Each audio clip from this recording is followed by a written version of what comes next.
we could look at Michael Gallup if from a best ball perspective. He's getting drafted in the teens, in the teen rounds. And that's fine, because if his role is in anywhere similar to what it was last year, it's just him running a bunch of wind sprints, and occasionally Dak Prescott will hit him for a deep touchdown.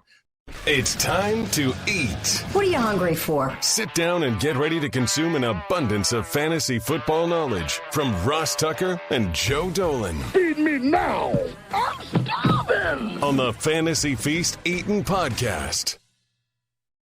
And let's eat, baby. This is the Fantasy Feast Eatin' Podcast. We are, of course, presented by DraftKings. I'm Ross Tucker, former NFL offensive lineman, 5 teams, 7 years. Most of you already know that.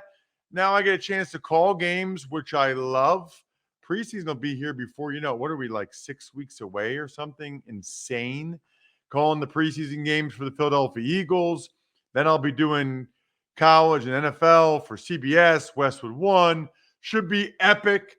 Almost as epic as all these podcasts I got going. Absolutely loved today's Ross Tucker football podcast with Dan Hanzus from around the NFL at NFL.com, talking about the teams with the greatest sense of urgency. I thought it was interesting. You had the Bills 1, Jets 2.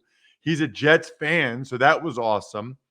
Dove into that a lot with Aaron Rodgers and the crew. Tomorrow, Greg Cosell will go over the AFC South as we continue this series that's just been so fun to preview each division. Killing it on YouTube, by the way, youtube.com/Ross Tucker NFL. Need to keep that up. You can always follow me at Ross Tucker NFL. Pretty much any social platform you're on, I'm on. And remember, for those of you that listen to the Ross Tucker Football Podcast or watch, which I know is a lot of you, all you have to ever do is engage with us on any social media platform, and you get a chance to win something really cool, like a signed press pass from me from any of these games I go to, which is awesome. Love doing that for you. So do that. And you can take advantage of any of our sponsors on the sponsor page at rosstucker.com and be able to ask Joe any question you want. Joe, of course, is the great Joe Dolan from fantasypoints.com. You can check him out on social media at FG_Dolan. And you should, if you haven't already, go to fantasypoints.com and use the code 23feast. I would say, Joe, the next 2 months, prime fantasy football information, cramming for your draft. This is when people really get into it, right? Oh, for sure. I'm scrambling right now, Ross. I'm if you need more of me, which I seriously doubt you do, but if you do, I'm interviewing 32 different analysts, beat writers, one for each team on a podcast series right now. It's information gathering time for me because, I can't go and observe OTAs and mini camps and training camps all myself. I can't do it. I have to read. I have to talk to people. So it's information gathering time for me as well. This is where my bread is buttered. No doubt about that. People always ask me, what do you do in the offseason? How is fantasy football a job? Well, you prepare for the next season. It's really, what do NFL teams do in the offseason? Of course, the times are less hectic at points, but you just prepare for the next season. And that's what we're doing right now. And one of the things I love is what we did last week, looking at some of the OTA and minicamp notes from the AFC. Today we'll do the NFC. This is important, right? These are the little tidbits that differentiate you from the other people in your fantasy leagues. They differentiate us from a lot of the other podcasts out there. Tom Browley at fantasypoints.com did a terrific job of mining this information, this data, if you will. Again, fantasypoints.com, use that code 23feast. So we're going to go over some of the NFC ones, Joe, that jumped out to me the most. One is, Michael Gallup saying that he's feeling springy again at OTAs. I thought it was interesting that Dr. Chow, Pro Football Doc, SportsInjuryCentral.com, he anticipates Gallup being much better this year. I know Greg Cosell talked on the Ross Tucker Football Podcast that it's still important, even with the addition of Cooks, that Gallup can make plays. I guess My concern, Joe, is they brought in Brandon Cooks. Mike McCarthy's talking about running it more.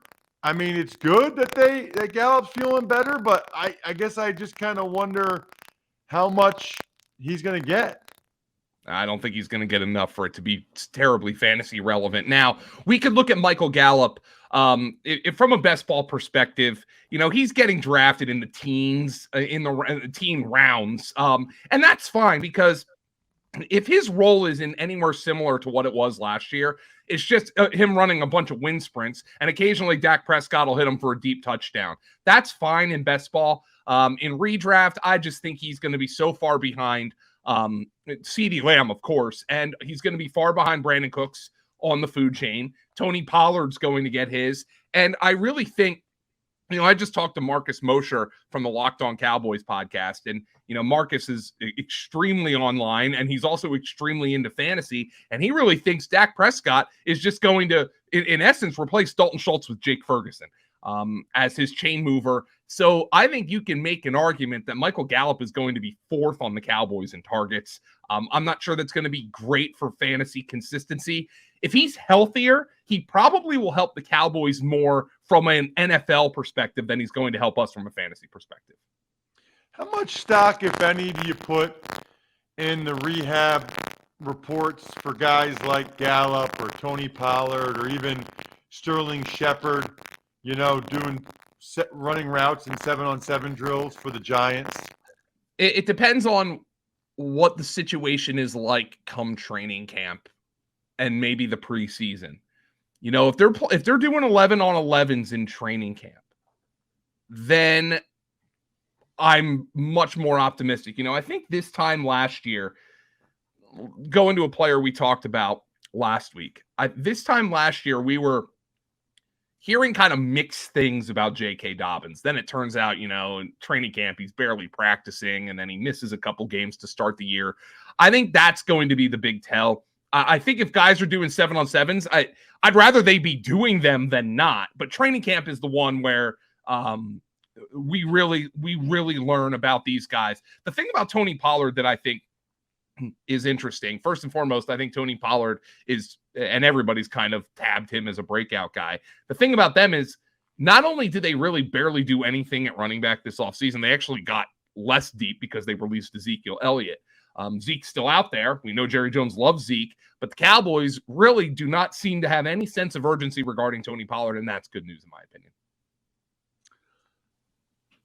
Speaking of the rehab stuff, Joe, what about like Rashad Penny participating in OTAs? I mean, he did miss the last 12 games last year for the Seahawks with that broken fibula. I guess I'm not that surprised he's participating in OTAs, though. Yeah, so there was a point at some point this offseason where there was some speculation. I think my friend Bo Wolf at The Athletic was speculating that, you know, maybe the Eagles, because there's talk that they actually like Trey Sermon and maybe wanted to get a longer look at him, they could start Rashad Penny on the PUP list. It really does not seem like that's going to be the case. Rashad Penny told reporters he is cleared to go for contact. And the thing that's really interesting about Rashad Penny is it's never been a talent issue for him. It's always been an availability issue for him. Last year, among runners, Rashad Penny was first in the NFL. This is per fantasy points data. He was first in the NFL in yards after contact per rush attempt. In each of the last 2 seasons, Miles Sanders was last in that category. So Rashad Penny with say that again? So Rashad Penny last year with the Seattle Seahawks was first in the NFL per fantasy points data in yards after contact per rush attempt. In each of the last 2 seasons, again per fantasy points data, Miles Sanders was last in that category. So Miles Sanders is a certain type of player. He's not the same kind of runner as Rashad Penny. So I don't want this to be an apples to apples kind of comparison. But Miles Sanders over the last 2 seasons has been statistically proven to be, he gets hit and he goes down. Rashad Penny, the exact opposite of that. So you have to look at the fact that Rashad Penny is a dangerous player behind an offensive line that's going to open big holes. And that stat, again, last year was a small sample, but this is not uncommon for Rashad Penny because he's put up big numbers when he's been able to play. With a head of steam, he could be very dangerous behind that Eagles offensive line. The question now becomes, how much do the Eagles end up using him? They have DeAndre Swift. They have Kenny Gainwell. They still have Trey Sermon. They still have Boston Scott. So that's a very deep running back room if people are healthy. But Rashad Penny right now at his ADP, I think is a very worthwhile investment. I actually think his ADP and that of DeAndre Swift should be squeezed. Swift is going a couple rounds before Rashad Penny. I think they should be going a lot closer because the upside for Penny is there. I understand why you're concerned about his availability, but the fact that he's cleared for contact, I think is a good sign. He's really a guy I'm going to be interested in to see when training camp kicks off. I mean, feels like we're doing this with Sam Howell in Washington. Not that there was much of a surprise, Joe, but Jahan Dotson telling people he's the guy.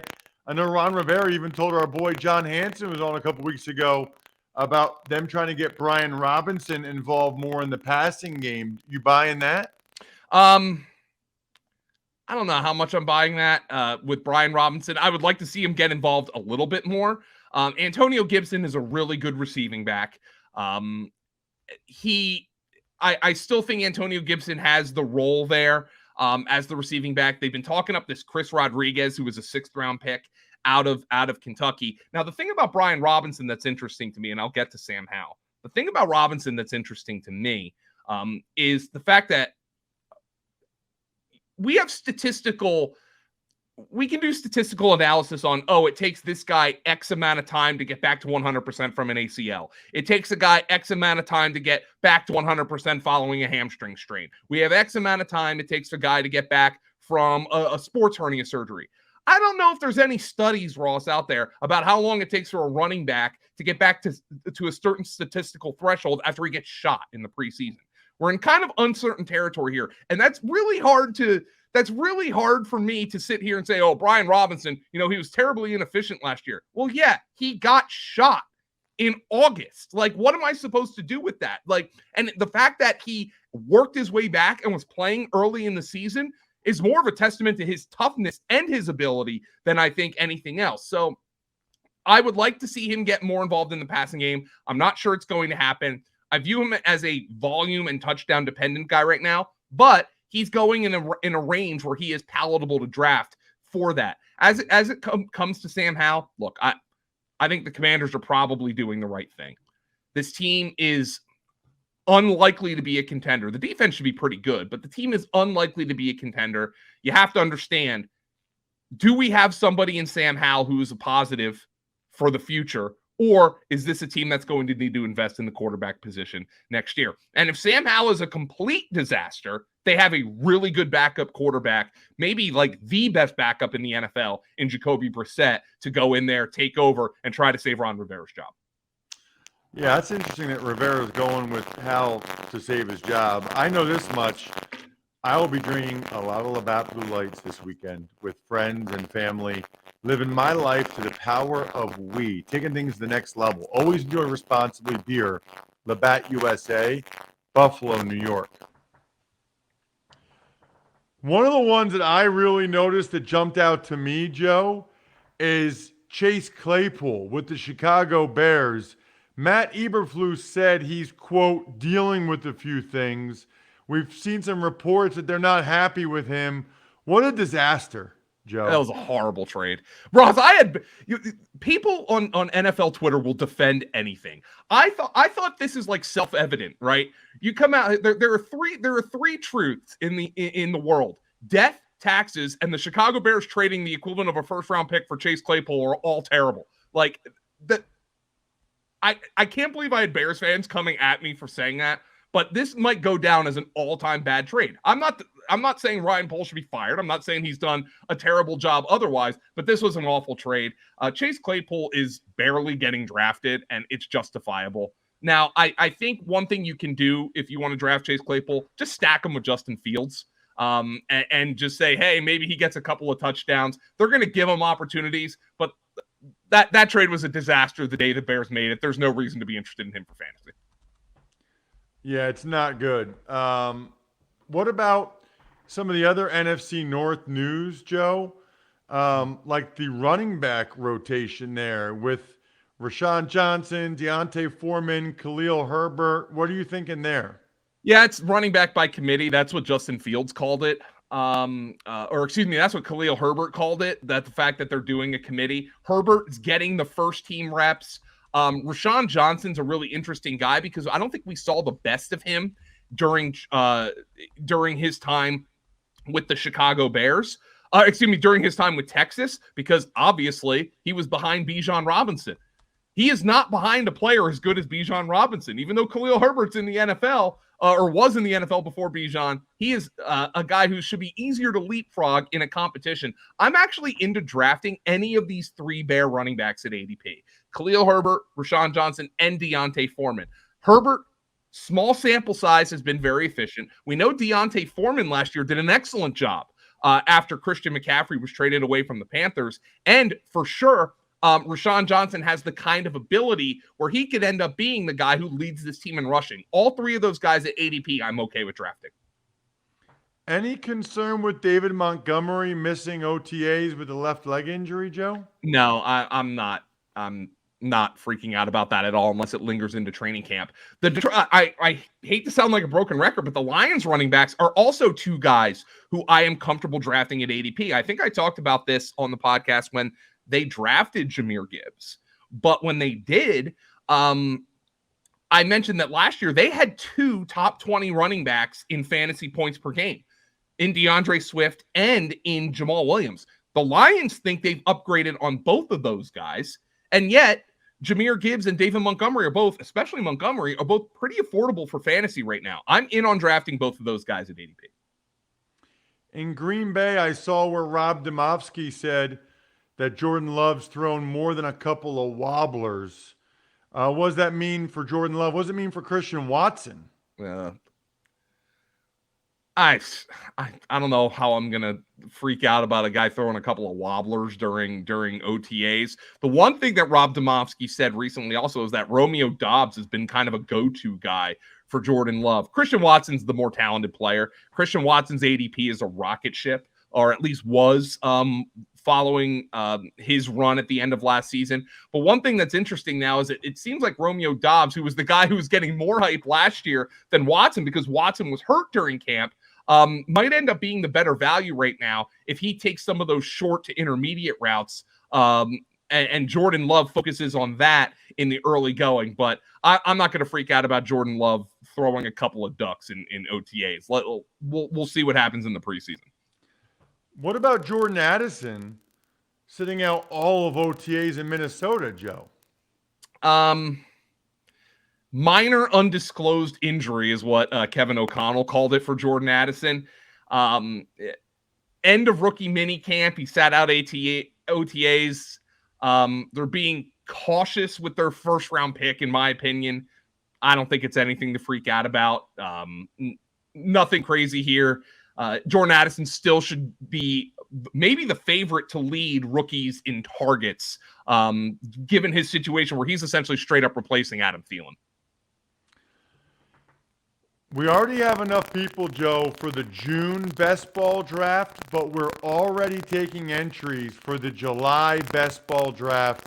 Cannot wait to go head-to-head against you guys with Joe on DraftKings. Plus, best ball on DraftKings is bigger than ever, with $10 million in guaranteed cash prizes up for grabs. Limited time, you can join DraftKings' largest best ball contest ever and get your first entry back in DraftKings dollars as soon as the draft is finished. You and I, Joe, we know how much we love best ball.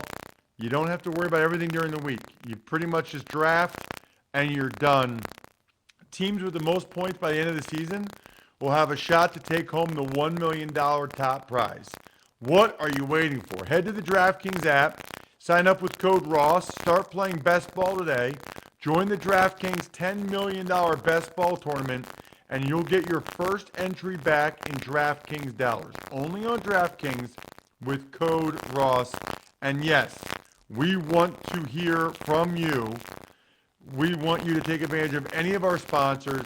Email it to me, ross@rosstucker.com, because we want to go against you in the July best ball draft with me and Joe Dolan. Let's get to the NFC South, Joe. What about Michael Thomas working off to the side during OTAs for the Saints after having some hardware removed from his foot? They say he'll be full speed for the first day of training camp. I'm out on him until I see it, Joe. Forget about it. I mean, Michael Thomas hasn't he got off to a good start last year, Ross. And then he got hurt. He hasn't been good since 2019 at this point. That's an eternity in fantasy football. He's not being drafted like super high. He's being drafted essentially as a wide receiver 4, but I'm out. There's just no reason for me to be in on Michael Thomas at this point. He's not a spectacular athlete anyway. Maybe he has a few good games. That's possible. But the fact that he's not working in OTAs is not good news for me. What about Rashad White for the Bucs saying he's going to get a lot of passes this year? I thought he was going to get them last year. And he did in ways. And, part of the concern with Rashad White is his efficiency metrics were terrible last year, but Leonard Fournette's efficiency metrics were also terrible. And the offensive line for the Buccaneers was an abject disaster. The Buccaneers had a broken offense last year. Let's just call it like it is. The only reason they were in any way functional was because Tom Brady was so good at getting the ball out early. I don't know what's going to change there, if that offensive line is going to be better. If it's not going to be better, Rashad White's going to be entirely volume dependent for fantasy, but there isn't really a ton of competition for Rashad White. Leonard Fournette is still a free agent. I don't think he's going to be back in Tampa Bay. I think Lenny, he came in, got his ring, had a couple of good seasons. Here are the backups to Rashad White. Chase Edmonds, who was atrocious last year. Keyshawn Vaughn, remember him? He got some hype 3 years ago. Sean Tucker is a rookie UDFA out of Syracuse who's actually getting some hype because they don't have anything else. Rashad White should be in line to get a ton of volume in that backfield. It's just going to be a bad offense. Couple of young guys getting some love in LA. Puka Nacua, the 5th-round pick. Kyron Williams. You buying either one of those guys? I'm buying Nacua for sure. They don't have a ton at the wide receiver position outside of Cooper Kupp. Allen Robinson's gone. Obviously, Odell Beckham is gone. Van Jefferson's just been kind of a guy in his career. Tutu Atwell's a gadget player. I think Puka Nacua could be a very interesting player. He's somebody our guy Brett Whitefield liked a lot and liked him a lot down at the Senior Bowl. So I'm in on Puka Nacua at ADP, which is essentially free. And you have to remember with Kyron Williams last year, Adam Schefter came on the Thursday night opener in that game between the Rams and Bills and said, look out for Kyron Williams. Look out for Kyron Williams. He ends up getting hurt on the opening kickoff, and he doesn't play. And remember, that was the game where we found out Cam Akers was in the doghouse.